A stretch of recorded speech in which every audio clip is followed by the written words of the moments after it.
Hi, everyone. Welcome to another edition of the Walkoff. It is October 9th today.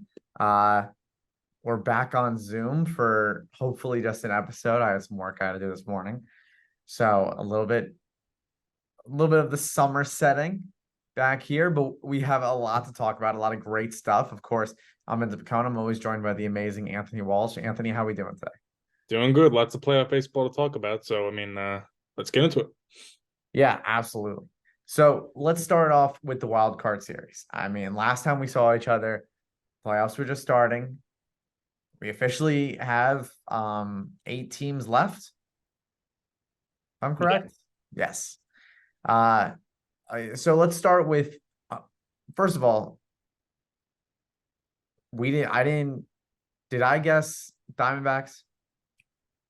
I'm gonna be real. I forgot all pretty much all of I our forgot guesses. them too. I I remember know mine a the little bit. Phillies and the Twins were the Phillies I had, the Twins I did not have. Yeah, that I remember. Our Twins predictions were wildly off. I mean, the Twins shocked the world, and they shocked the world again by tying up the series against the Astros. I don't know what to make of that, but really what I make of that is the Astros choking and the Blue Jays just being terrible. But It's a good point. I Very good a point. weird thing was it was all sweeps. It was all 2 game wins. Yes. I mean, the I was just only about to say. the only wild card era, like the 3 game wild card era that wasn't a sweep was the Mets Padres last year. It's the only one. Yes. Every single other 3 game series in the wild card has been a sweep, which is weird. I mean, it's I wonder if they're going to change that. I don't know. I mean, we'll have to see. But you're right. I mean, four four sweeps. The uh Rangers win, Twins win, Phillies win, and Diamondbacks. So I mean, Rays get booted, Blue Jays get booted, Marlins get booted, and the Brewers get booted, who led the NL Central. So a lot to talk about. I say we start with Twins Blue Jays. I mean, Anthony, what'd you really see in that series? I saw a lot of poor managing, particularly on the Blue Jays side.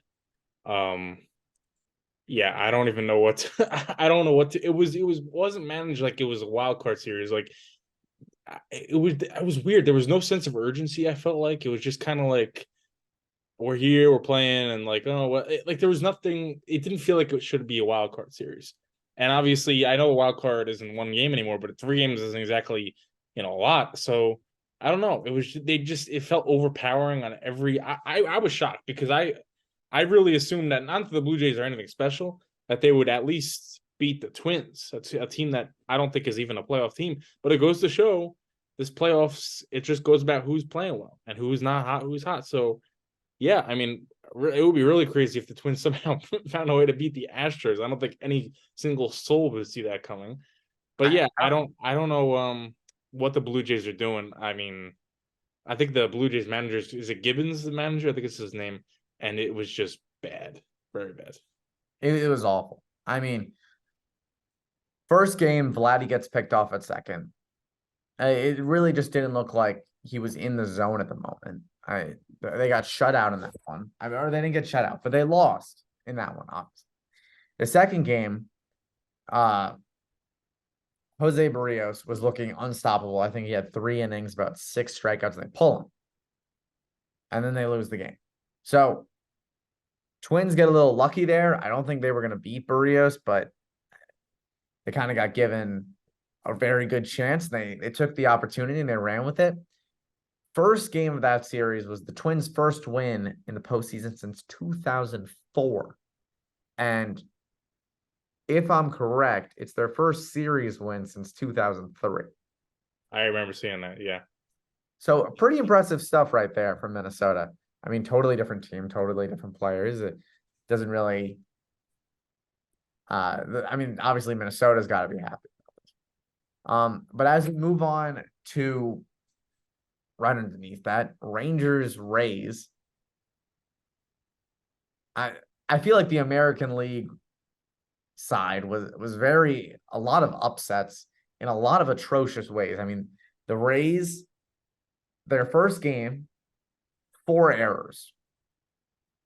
I'm like that should not be happening whatsoever. Yeah, the Rays very similarly to the Blue Jays, I think, just came out and did not. I mean, all these losing teams, I would say, in the wild card, they just didn't come to play really. It just very few of the games were even competitive. Um, yeah, I don't know. I mean, and I'll correct what I just said. John Schneider is the Blue Jays manager, by the way. Gibbons is the old guy, old manager. But same type of thing. They both were terrible. But anyway, yeah, I mean the Rays. I don't know what's they puzzle me because they have so much talent year after year, and I get that the payroll is low and everything, but they constantly choke. I mean, just constantly now, and Exactly. it's frustrating to see. I mean, it was even more frustrating to see how that stadium was like looked like it was like a July game and like a Tuesday or something. Like it was just terrible. So I don't know. That really didn't feel like playoff baseball to me. I mean, at the very least, Blue Jays fans care and they pack the stadiums. The Rays fans, oh my god, it was really bad. That was embarrassing. It was embarrassing to watch. I mean, they showed pictures. There was whole sections that just nobody was there. There was like two people right there. They said there was below 20,000 people in the stadium. That's insane compared to like Philadelphia with 40,000 people packed into that stadium. There's a big difference, very big difference. And people who think that moving to St. Petersburg is a big change for Tampa, I'd take a second look. I mean, first of all, it's really not that far. We've talked about it before. Miami is not a baseball, or Florida is not a baseball state. Uh, Plain and simple like that. They are a college football state. They are a football state. The Marlins don't get much, not much love. Tampa Bay doesn't get much love. I I have very big fears that St. Petersburg will have the exact same results as Tampa Bay. Yeah, I mean, I think the big complaint is that the actual stadium is far away from Tampa Bay, but people got to realize, like, when we go to games, we travel far, and particularly you go from northern Jersey and Montclair to Philadelphia. Yeah. That's got to be at least like 2.5 hours, and I go from Central Jersey to New York. That's an hour and a half, 2 hours of traffic, but we go see our teams because we love our teams, and the majority of the fan bases don't live 5 minutes from the stadium. So, it's not an excuse. It's bottom line is they don't care. And sure, there's good Rays fans, there's good Marlins fans. I'm not trying to take that away from them, but the bottom line is there's not a lot. There just isn't. And it was really pathetic because the Rangers fans, I mean, they care. And we've seen so many teams in this playoff now where like the teams have won in a while. Orioles fans haven't won, and the Orioles pack their stadium, the Phillies pack their stadium. It's sad to see. I mean, it's not like the Rays are in it every single season and the fans are bored. The Rays haven't won in a long time. So yeah, I don't know. It's just to me they got to move somewhere. Anywhere else in Florida isn't the answer. Maybe Montreal's the answer, going back to Canada and giving them a team again. But yeah, I don't know. You got to do something because it makes baseball look pathetic to have sections empty. You don't see that in any other sport for a playoff series. I still find I find it sad and pathetic because you're right, they do have great players. I mean, Randy Rosarena. Obviously, they don't have McClanahan. They don't have Glasnow. They don't have Jeffrey Springs from the start of the year. It stinks, but you have to deal with you have to, you still have Yandy Diaz on the team. Like, there are good pieces. They should not be going down this hard. They shouldn't have been swept. I mean, the Rangers, yes, they're a very good team. They're very fun to watch right now, but they should have not gone down that badly. And I think a move, potentially Montreal, uh, is a perfect spot for them. But I mean, there's still a couple of years until anything happens there, and we'll just have to wait on that one. But as we shift gears now to the NL, the NL was a little bit more fun. I mean, Philly was a blowout, but it was good to, I mean, from my perspective, it was good to see Red October back, which I love so much. But let's start off with NL Central against NL West. I mean, Diamondbacks, this young Diamondbacks team against the Milwaukee Brewers, who we talked about before, really don't have any star power past Corbin Burns and Brandon Woodruff, and they already didn't have Woodruff. So they're missing one. They really don't have anyone else. Yeah, and that showed. I mean, we both had some concerns about the Diamondbacks being so young, but right now they've kind of quelled all those concerns. I mean, they've looked like a group of veterans that are in their 20th playoff series. Truly, they look like that. So, I can't say I'm surprised, but I'm just like, okay, like you're here, you're proving it. I mean, this is a young team. This is a team that hasn't been in the playoffs in years now. So I give them a lot of credit. I mean, especially what they did. I think it was a night or two ago against Clayton Kershaw. But as we'll get to that in a little bit. But still, doing it against a team like Dodgers, they've really impressed. It's far from over, obviously, but they look like I have a lot more faith in them than I did a week ago. That's for sure. Because they have looked like, honestly, aside from the Phillies, I'd say like the most hot team in the playoffs right now. I think it's fair to say. They look great to watch. They are very fun to watch right now. I mean, Corbin Carroll's been doing great. And both of those wild card games, they came back and they won the game. I mean, they fell down. I believe the game one was either 4-0 or 5-0. They went down and they come back and they win the game. That's very impressive. Very impressive. Um, very great game, as always. I've heard some people, and I want to hear your take on this, Anthony. Diamondbacks right now are looking like the Phillies last year. I would, yeah. I mean, in terms of underdog status, yes, but in terms of team makeup, no. I don't. The team makeup is very different, I would say, because the Phillies we've met, like the Phillies are kind of our win now team. They're not. They have a couple good young pieces on them, but for the most part, they're guys in their prime. And so I would say the storyline, yes, both teams were kind of expected to be fringe playoff teams. Weren't expected to do much. Have had ebbs and flows in the season. Um, so I agree on that standpoint, but the team makeup, no.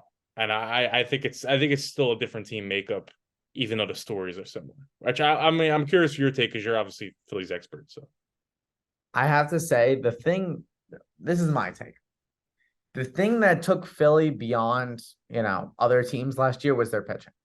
They really, the bullpen came in clutch. Hitting wasn't the best thing to watch in the World Series, but besides that, it was really fun to watch. And I think that's what the Diamondbacks do have. They have very good hitting, and that's exciting to watch. I mean, they have Corbin Carroll, who's doing amazing for them, but they don't have the pitching. I mean, past Zach Gallen, I'm really not trusting a 34-year-old Merrill Kelly. that's That's not really trusting me. Zach Wheeler and Aaron Nola were great. The third starter was always kind of a mystery, but I feel like for most teams, the third starter can be a really big mystery. And they solidified that this year. But there's not many people in that bullpen that I really trust. And there's not many people in that starting rotation I really trust. And Zach Gallen, and that's about it. So, I mean, the game against Kershaw, that was great. They did a really good job. Merrill Kelly really shut down the Dodgers, which was impressive. But I even think if Merrill Kelly did a bad job, they were going to win that game just off that first inning of 6 runs against Kershaw. yeah. So I don't think they have the same.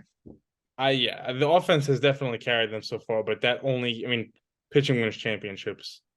Similarly, the saying in football, defense wins championships, and it's true that at the end of the day, you can have an offense star power all you want. You got to be able to not have runs go on the board constantly every inning. You're eventually going to run out of steam, especially with a lineup that's young. So, yeah, I totally agree with you. I think that the Phillies, not that they had great pitching last season, I think they had more than good enough to make it as far as they did, obviously. And they've improved over this offseason, especially the bullpen. So, yeah, I definitely look at the Phillies as more of a powerhouse than the Diamondbacks, no question. But, I mean, the Diamondbacks could very easily overtake that in this offseason, in the off seasons to come, as long as they keep this young core and they stay healthy and they don't fall off the cliff. I think that you got to realize the majority of the stars on this team are under 25, like well under 25, like 22, 21, 23. Like that's years and years of, as long as injuries don't happen, years and years of sustained success if things go right. So, yeah, I mean, as long as their GM does things right, and we talked about it, pitching, bullpen, starting rotation, they could be good for years to come. But right now, they could. I mean, I'm not going to predict anywhere near a Phillies run like last season. I think that's silly to predict anything like that because that was really an anomaly. And like you said, the Phillies are a better team last season than the Diamondbacks are now. But I don't think it's ridiculous to say that they might beat the Dodgers right now. I really don't. Let me ask you a big question then. Do you think that if the Diamondbacks win, will you look at it more as Diamondbacks beat the Dodgers or Dodgers choke again? I mean, a mix of both, but I would give the Diamondbacks credit because the bottom line, I mean, look, Kershaw is Kershaw. He's done this for like 20 years now, it feels like, and he constantly blows games and nothing's changed. But the bottom line is their pitching also kept them to what was it, like 2 runs? I think it was like a Will Smith 2-run homer in like the 8th inning or something like that. It was bottom line, it was a blowout. And the Dodgers hardly scored anything. So you're still doing that. I mean, you're keeping Freddie Freeman at bay. You're keeping Mookie Betts at bay. It's one game. I'm not going to overreact. But one game in a 5-game series is, it could be a third of it being done. So it does matter. And all you need, like I've said, I mean, I hate to sound like broken record, but all you need is to get hot. And the Diamondbacks pitching is a problem. I agree with you on that. But you could also catch a team get cold. And I think that the notion that teams sitting around for a while hurts them. I think that's happened with the Dodgers now for years on end, and it's not an excuse because at some point you got to produce. They've had opportunity after opportunity, but yeah, I mean, I don't know what their issue is. It could be that. It could be a number of things. It could just be that they're chokers. But the Dodgers in the playoffs just don't look like the same team almost ever, except for the 2020 season. So yeah, I don't think that. I mean, obviously, everybody's gonna talk about the Dodgers choking, but you got to give the Diamondbacks credit too because that is a tough lineup. And if you silence those, like a lot of future Hall of Famers, you deserve credit for that. I mean, it's just crazy to me to think because I really don't like to think about the 2020 season. But if you look at the seasons besides that, I mean, 2019, the grand slam from Howie Kendrick to put the Nationals into the NLCS. You look at 2021. I mean, I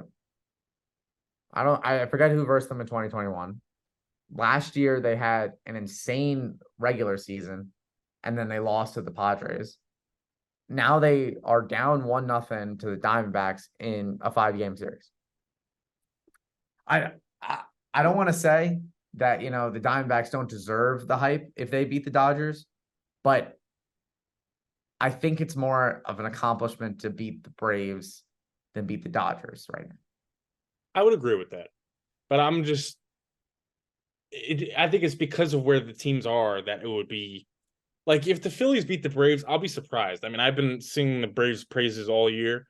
Without a doubt, I'll be surprised.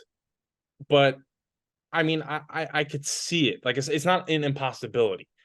If you were to tell me a week ago that the Diamondbacks would beat the Dodgers, not that it would be an impossibility, but I'd give you the odds I would give you are very, very low, and I certainly wouldn't put a bet on. I wouldn't put $1 on it because I didn't think that the Dodgers would choke yet again. And obviously game 2 is tonight, and so this could all change very quickly. But if game 1 is an indication of anything, and momentum does matter too. This is a mental thing. It's not only physical. This gets in these guys' heads. And that game 1 was a long game 1, and you knew the Diamondbacks were winning pretty much from the first inning when Kershaw couldn't even get out of it. So yeah, I mean the Dodgers have really been a mental team. I mean, it seems like every season because they constantly blow it, and you can't say they don't have the star power. So I give their chances a lot higher, but I would agree with you. Beating the Braves is a lot harder of a task because the Braves are just a better team. Yeah, I mean, number 1 offense, number 1 in a lot of stats this year. I mean, probably the Silver Slugger team of the year for the new award that will probably most likely go to the Braves. But before we get to the Braves, Phillies Marlins, I think it's safe to say it was a blowout. Marlins scored very little. The Phillies scored a lot, especially off the Marlins' good pitching. I mean, they beat Luzardo and they beat Braxton Garrett, which it's impressive. But going on to the Braves is the bigger task, and I think Philly knows that. I'm excited to see what's going to happen. I mean, game 1 was, if anyone, Anthony, I don't know if you were watching it, but it was something to watch. It was very good. I was, and it was the catcher's interference call of Sean Murphy at the end was very interesting. Well, moving on to that, well, what do you think about that call? I think that's a very controversial call. I mean, it looked like Atlanta fans thought they were in Philadelphia for a second, throwing the beer cans on the field and everything. But what do you think about that? I don't like the call. I just don't. And It was a look, weird I call. don't have any bias here at all because I hate both teams, so nobody can call me biased. But I just think that number one, Sean Murphy did not help his case. The guy, I don't know what he was thinking, but he immediately looked back and was like, "Oh, like mad at himself." How about selling it a little bit? Even if you feel on your level a little bit, sell it. Like I know you have a review and everything, but it's still people do look for your reaction. Umpires do look for your reaction. Was it technically catcher's interference? I guess it grazed his glove a little bit, but I don't know. In a spot like that, it wasn't egregious and it didn't hinder his swing. Like nobody can convince me it hindered the guy's swing, and nobody can convince me it was egregious. And in a spot like that, you just can't call it. I'm sorry. There's got to be. This is why I'm all for robot umpires to like a point with the strike zone and everything. But this is why I think there's always got to be a human being on the field because yeah, technically the call was right, but you got to know like that didn't affect anything, and that call really affected things. So I don't like it. I just don't. It's technically right, but it's not the spot to call that when it's not an egregious catcher's interference. This is my take on it. First of all, I don't think it was a catcher's interference, but I think how JT called it and how Sean Murphy reacted to it kind of made it look like he was guilty, like you said. And then I think when they were like, "Oh, we're gonna review the call," there was nothing that there's nothing that really said he didn't do it, and there's nothing that said that he did do it. Like I didn't get a good angle. I couldn't really see like the bat didn't touch his glove, but I couldn't see the bat like did touch his glove at the same time. So I think the umpires made a good call of just letting it stand on the field because there was no evidence that really said that it didn't happen, and there's no evidence that said that it did happen. So they might as well just leave it what it was on the field. Yeah, I I feel like on the replay you could see the back raise the glove a little bit, but that's the thing is that it's such a like it's not like this was not that any spot in the playoffs is a small spot, but this was a big spot, and to call that, I feel like it's got to be pretty obvious. It's got to be the bat just hits into the hand and the bat goes down, something like that, and that didn't happen. It just didn't. And if you have to be going to the point where you're super zoomed in, looking if it grazed the laces or grazed the tip of a glove, then you got to overturn it. I think that the Braves were kind of wrong. Now I don't think that the game would have went any different way. I think the Phillies probably would have won anyway, but there's no way to say. So I don't know. I if I'm a Braves fan, I would have been pissed too. Obviously, what they did was terrible. You don't throw stuff on the field. Don't act like a baby. But I understand the frustration because that was a bad call, and I don't know what MLB was. I don't know what the umpire was seeing, and I don't know what the league office in New York was seeing. Because I know the players' reactions were one thing, but you can't go solely off that. We have a review for a reason. So I disagree with it. I didn't like it for the Braves, but I'm not gonna cry about it because I hate the Braves. So whatever. um yeah, that was one call. Uh, Also, what kind of stinks for the Braves is they showed a stat like right before when JT was walking up to play with the bases loaded. There was 2 outs in the inning. Excuse me, 2 outs in the inning, and it shows that like JT hits like 130 with bases loaded. So I mean, probably not the best way to be looking at it, but the Braves definitely could have got an easy out there, at least from what the statistics side of it says. Um, But we've talked about both series from the NLDS now. What have you seen from the Astros Twins? I mean, they play 2 games now. It looks like it'll be the first series that isn't going to be a sweep at the moment. Twins take one and Astros take one. What have you seen from that?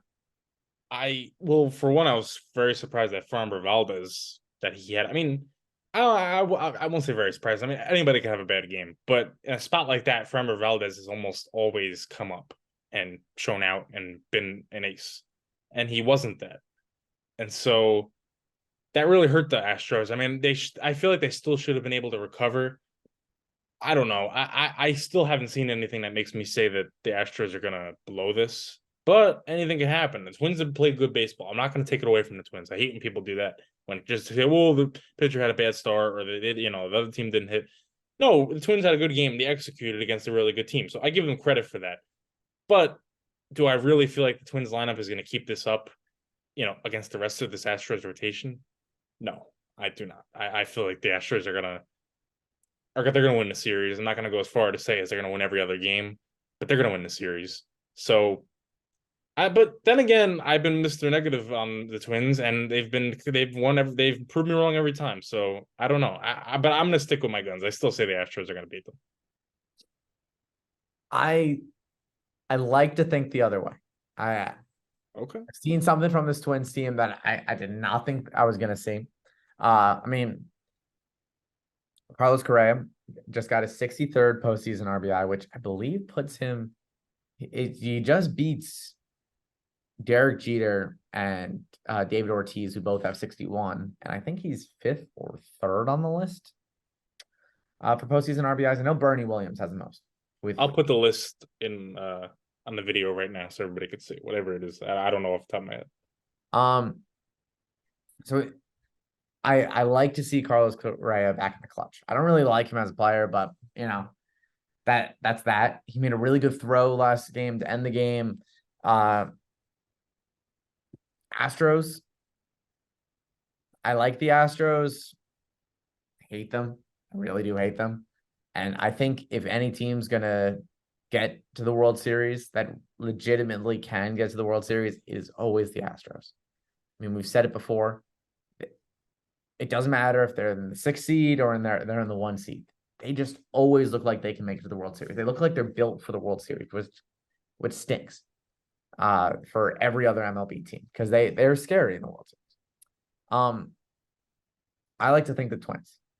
I don't know why. I really like Pablo Lopez. He had a really good start. I don't know what's next for them. They play tomorrow, and it's Sonny Gray against Christian Javier. So we'll have to see. Sonny Gray's been solid. I mean, I have a negative view on him because I mean, I obviously we're in the New York area and every Yankee fan hates Sonny Gray. So Yeah. and plus he's a very streaky pitcher. Like he'll have a really good year and then he'll have a year where he has a 10 ERA. So like it's very weird. But I mean, anything could happen. The bottom line though is if Correa keeps it up, they got a real shot. Because Yeah. Correa has looked like prime Correa again. And I don't know if he can keep it up and he propels this team somehow to a championship game and dare I say a World Series, this dude deserves to be in the same conversation as Derek Jeter in terms of clutchness in the postseason. He's had tons of clutchness in the postseason already in his career. I'm going back years, obviously with the Astros and everything, but if he does this with the Twins, I'd seen that if they have a Philly type run, he deserves a ton of credit because I mean, not that the lineup is bad, but he's by far the best hitter on that lineup, and he's by far been the best player in his postseason for them. And if he keeps it up, he's essentially carrying them. I mean, who else did that? Derek Jeter obviously was on some great Yankee teams. I'm obviously gonna acknowledge that, but Derek Jeter also carried the Yankees for many years. And Correa deserves his credit for that if it happens. We're obviously a long way away from that. But if it happens, especially against a juggernaut like the defending Houston Astros. So I still do not see it happen. I would not bet on it. Then again, I would have said the same thing to you about a week ago when they were playing the Blue Jays. So anything can happen. Yeah. They don't play today, which is the 9th, but they do play the next 2 days. So that series could come to a close very soon. Now moving on to our final series. Baltimore against Texas. It's been not what Orioles fans have wanted to see. And I think that kind of stinks for them because they have packed the stadium. I mean, Orioles have looked almost as loud as Philly was in their first postseason last year. But what have you seen from this? I mean, they're down 2-0 right now to Texas. Yeah, I think that the pitching just isn't. I mean, the thing about their pitching too is it's a lot of young pitching. And I forget the kid that started the last game. I forget his name, but he's about like 22 years old, 23 years old. Grayson Rodriguez. Grayson Rodriguez, right? And he just looked totally overwhelmed.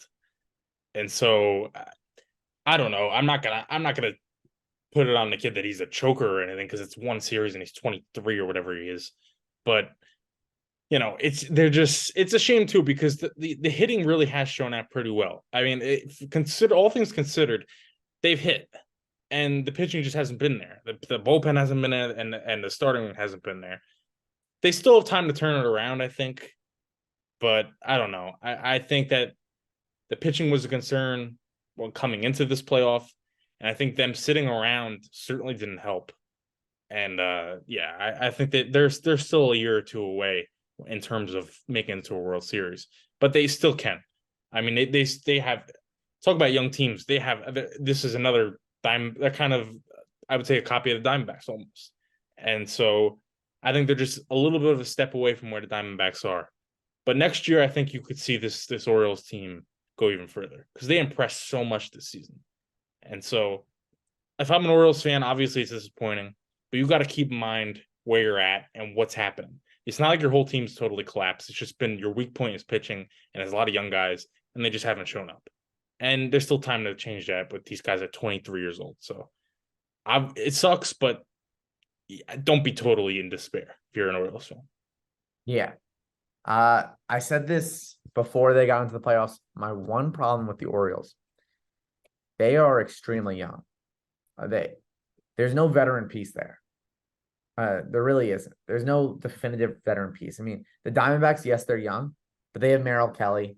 They have Christian Walker, who's in his 30s, his early 30s, but his 30s nonetheless.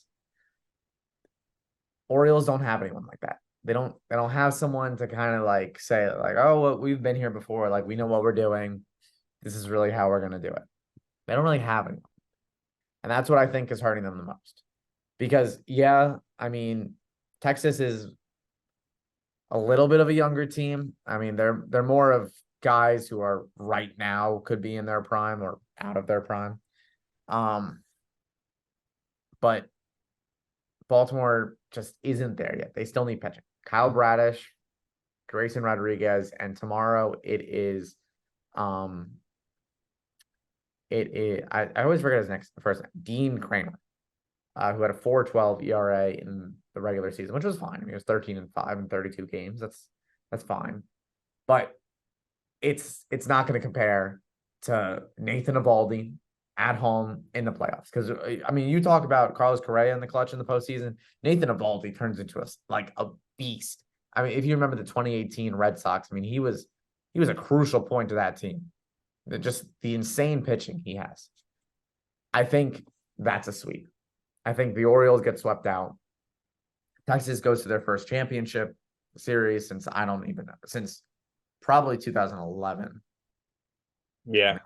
Right? Yeah, they haven't been since the early 2010, so that sounds about right. Yeah. So I think Orioles will be back in this position soon. I can't say that they'll win the division again, but I can say they will be back in this position. There's too many young guys with too much talent for them to not be in October.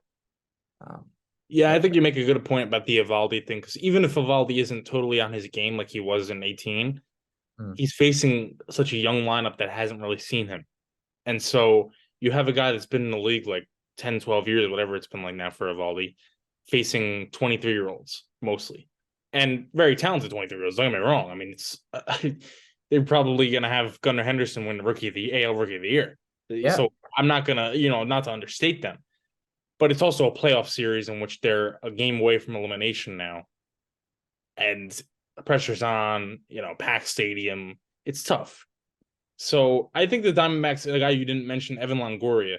Evan Longoria hasn't done much in recent years in terms of playing wise. He's been solid, but he hasn't been elite like he once was. But you can't discount the importance he is in that locker room. I mean, think of what he says to Corbin Carroll. Think of what he says. This is a guy that's been in this league for 14, 15 years now. Knows what it's like to be on top. Knows what it's like to be in the playoffs. Knows what it's like to be in situations like this. and could also give tips on a guy versus, like, say, a Nathan Eovaldi. If say he was if Longoria was an Oriole, he would be able to help. Now, I'm not saying that the series would have won much differently, but it helps in the terms of the development of young players. And like you said, the Orioles don't have that. So I think that's something that obviously the pitching, but also maybe a veteran pitcher would be good for them this offseason. I mean, get a guy in here that knows the league. You don't got to get a guy that's like Longoria, that's 36 years old, but get a guy that's, say, like 29, 30, 28, knows the league well, could help these guys, could relate to these guys, could help them in terms of scouting with the, pitchers and hitters. I think that would really help this team because they're in almost all facets. They're young. I mean, it's really tough to be that young and do this well. And they've really accomplished a lot as it is. So it's an important offseason for them. I'm not trying to say it's over, but it doesn't look good. No, it really doesn't, especially going back to Texas now. Yeah. And Texas hasn't had a playoff game yet this October. So it could be a crazy atmosphere. Yeah, it's not over yet, what you said. They also lost Felix Bautista, so they don't have their elite closer, which stinks. But there's a lot of baseball yet to be played. The NLCS starts. It'll start. Sunday. It'll start Sunday. The first championship series game will be Sunday the 15th. Yes, and then the first NLCS game will be Monday. So there's a lot of baseball still to be played. We have a lot of exciting stuff coming up. Anthony, any hot takes, any great predictions for the rest of the NLDS or even the start of the NLCS? Hot takes. I mean, it's I don't know if I have any. Would it be a hot take to say the Braves are going to come back and beat you guys? I don't know if that would be a hot take. I don't think that's a hot take. I don't think that's a hot take. I mean, I feel like every time I go against Philly, I get smacked in the face because they constantly prove me wrong. But I still think that this Braves team isn't going to be habitual playoff, busts. I don't see that. Now, if they are, then I will never stop saying that and I will enjoy it. But it hasn't happened yet. It's only one game. And there was a lot of controversy in that game. So I'm not that I put an asterisk next to it. That Phillies won fair and square, but I think they're a lot better than what they showed. So I guess it's not like it's a hot take, but I would say that the Phillies' momentum will be stopped and the Braves will go on to win the division series. My big hot take is I said it before. I think the Twins won the ALDS series. That's pretty hot. It's pretty hot take. Pretty hot take. I mean, it's a steaming pot, but you know what they say. If wait, what's it saying again? I don't remember. The one with the kitchen. Get out the kitchen. I don't know. I'm not a big saying guy, so I don't. No, we're here to play baseball, not really to have our analogies out there. But some great baseball is about to be played. If you really want to watch a series, there are 4 great series out there right now. I mean, it's hard to pick one because they're all got some fun parts in it. But yeah, I mean, we'll be right back here on Monday next week to talk about the craziness that happens in the NLDS. But I mean, Anthony, am I missing anything? No, I mean, I think next time we'll talk to everybody. We'll be right about in the start of the championship series. So one step closer to that World Series. I mean, I wonder if there's going to be any type of crazy story. I feel like something crazy is going to happen. I don't know what, but I just feel like it's playoff series. It's very fun. It has been very fun, but I just feel like something historical is going. I don't know if it's going to be a no-hitter or a perfect game. I don't know if it's going to be a milestone. I don't know what it's going to be or an upset. But I just feel like something. Maybe the crazy thing will be Diamondbacks beating the Dodgers or the Twins beating the Astros. But I just feel like it's not going to go the way people think it's going to go. It's something else is going to happen, which I'm excited for because nothing's better than it. Yeah, I mean, nothing's better than this. But for me, for Anthony, we'll be right back here next week. And thank you for joining us once again on the Walkoff.